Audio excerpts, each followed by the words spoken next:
Hey everyone, welcome to the New Populist. I'm Dave Brown. If you are new to my channel, please like and subscribe.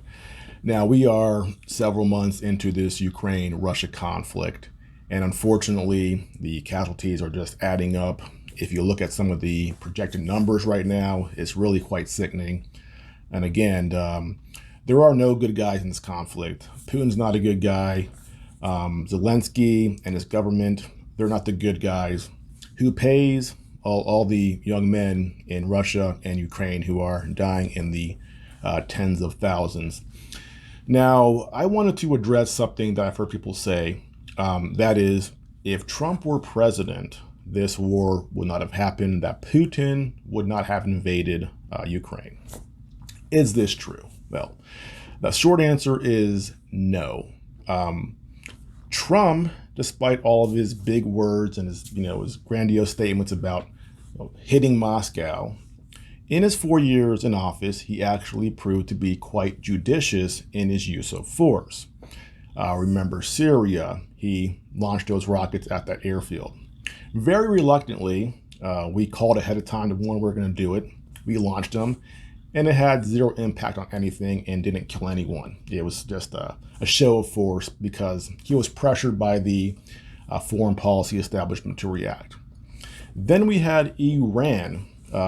Iran shot down one of our drones. Again, the neocons wanted us to bomb Iran. The planes were in the air, and then Trump said, you know what? I don't want to kill 100 people over a drone. And he called it off, and of course, that pissed off John Bolton, who had a temper tantrum, left the administration and wrote his book, and that guy just a complete nutcase. So in reality, based on his record, Trump is very careful when using force. And whether it's Trump or Obama or Biden, a direct confrontation between Russia and the United States cannot happen. And we have the situation with China, where the Chinese defense minister called us saying, hey, he called Mark Milley saying, hey, is Trump going to attack us? And Mark Milley said, no, God, no, we're not going to do that. He goes, if that came to it, we would prevent that from happening. Now, would Trump ever attack China? Of course not. But again, Trump does talk big, and I guess the Chinese weren't quite sure what's going on there, and they wanted that reassurance. We are never going to directly confront China. We are never going to directly confront Russia. And believe me, there are many people who want to confront Russia directly. Yet, our foreign policy establishment, as crazy as they are, have towed that line with Russia. We give Ukraine armaments, we give them weapons, we give them intelligence, but we stop short of having a no-fly zone because we understand this could quickly spiral out of control and we could start World War III. Now, what would have happened if Trump were president that may have prevented this war? Well, very simply, Putin, Trump, and Zelensky may have had some sort of dialogue to avoid this war from happening. We know Trump had compared to Biden, obviously, and Obama, a relationship with Putin that perhaps could have convinced Putin that, okay, maybe we can hold off on going into Ukraine. Maybe there's some sort of compromise here. But as we know, 2018, the Zelensky-Trump phone call, the foreign policy establishment, again, did not want Trump to withhold any aid to Ukraine. They wanted Ukraine to get those weapons because, as I pointed out in other videos, we have been angling toward this conflict for years, going back to 2008 when the current CIA director said, Ukraine is the red line. If we keep pushing here, eventually Russia will respond. So we've been planning this out for a very long time.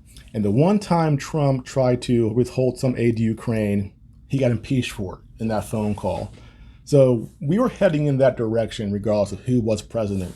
But again, the most that Trump could have done was perhaps had a dialogue with Russia, with Ukraine, in order to have some sort of agreement to prevent this invasion. That's speculation. Would Would that have changed anything? We don't know, right? Because he wasn't in office. But Putin is not scared of Donald Trump. Putin understands the same calculus that there cannot be this direct confrontation because World War III may be a result if things get out of hand. So, as much as I'm a Trump supporter, and I like to think that Putin and other countries are scared of Trump, no. Putin's been in office now for over 20 years. He is shrewd, he's smart, he knows the game, and he is not scared of Trump, that Trump will strike Moscow. That's just nonsense.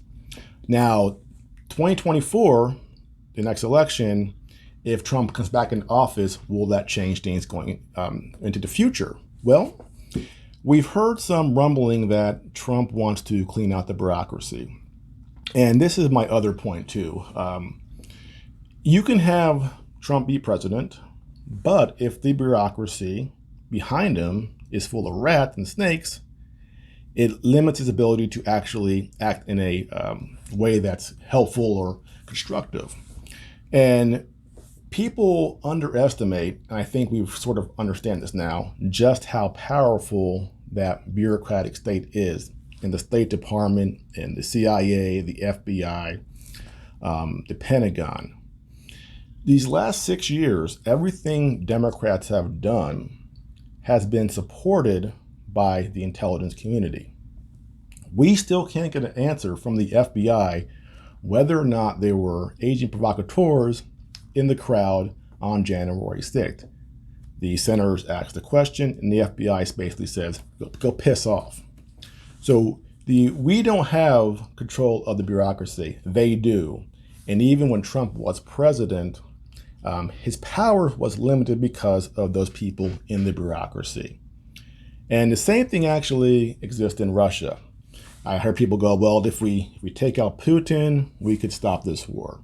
Lindsey Graham said that in his tweet where he talks about Julius Caesar, and we just need to take out Putin. It'll be like a Caesar moment if somebody in his administration comes and takes him out. Well, that's nonsense. We look at Russia as if Putin is solely in power. Now, of course, he's very powerful. Obviously, he's been there 20 years. But unless the establishment in Russia is behind Putin, his power is limited. Their actions in Ukraine doesn't reflect Putin's thoughts on Ukraine. It reflects Russia generally. The Russian establishment had the same red line that Putin has with Ukraine. And even if somebody else were president, this still would have happened. We got to stop thinking about politics in terms of one person having this ultimate power. If we just get rid of that person, it'll change everything. If we just put Trump back in office, it'll change everything. No. Power is much bigger than that one person. Power in Russia is bigger than just Putin. It is everybody behind him. Power in the United States is the same, which is why even when Trump was president, his power was limited because of the bureaucracy behind him. And that really is our challenge going forward. We can reelect Trump in 2024, but unless we go after that bureaucracy behind him, his ability to actually affect change is limited. And this effort will take all of us. Unfortunately, we're kind of behind the eight ball here. We're watching the January 6th stuff, and we're watching the trials in DC. That swamp is so deep, it's going to take years to fight, root out all the bad people within that swamp, provided that Trump does get back into office. And even then, we know that the Democrats, the intelligence community, half the Republican Party will be working against them. The only difference now is that he understands this better, and perhaps knowing this, he can do more and be more shrewd in how he plots to, I guess, drain the swamp. But then even when he's gone 4 years, if he's president, they're going to come right back and keep doing the same things they've been doing for the last, 60, 70 years post-World War II. And that is our challenge. So would the invasion of Ukraine happen if Trump were in office? Probably. And understanding that we know how we have to change things deeper in order to affect a larger general change. And that's what we need to understand. Well, that's it for now. Again, if you are new to this channel, please like and subscribe. I'll see you next time.